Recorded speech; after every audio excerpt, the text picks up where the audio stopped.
Do you think in your age group and maybe going forward there'll be quite a lot more of dual nationalities that players will be playing for two different youth countries and then finally make a decision?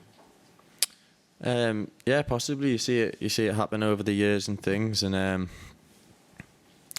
yeah, there's been a few examples of players who have chose one country over the other, but possibly, yeah, that might happen more. I don't really know.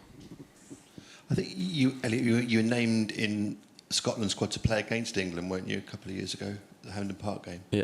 Were you very close to playing for Scotland at senior level, or how difficult was that kind of situation? Yeah, I went away with the Scotland team, and I left camp after a few days and decided I just needed more time to make my decision. Really, I didn't want to dive into anything, so yeah, I'm sort of really thankful I've done that now, to be honest, being sat here. So yeah, you could have ended up playing for Scotland against England, and then possibly playing for England against Scotland. That's further down the line, I suppose. But you obviously you're born in the northeast of England. You've got Scottish grandmother, I think, that's right. You obviously consider yourself to be English, born and bred, I guess. Yeah. Yeah, definitely. I'm definitely English. That's where obviously I see myself.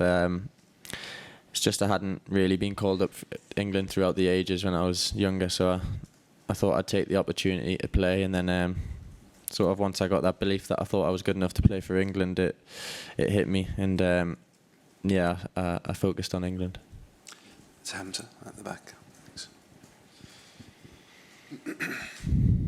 Hi Elliot, congratulations.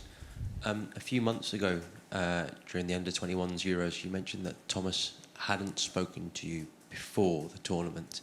Were you a bit upset at the time about that, a bit surprised? Did that spur you on in the tournament? No, I wasn't upset at all, really. I had a job to go and do at the Euros, which I knew I was going to do, which my full focus was on that, and I knew that if I performed in that, I could possibly have a chance of coming to the seniors. So that's all my aim was, and yeah, I wasn't upset, no. And there's a few players, big name players, that are injured, unavailable at the moment.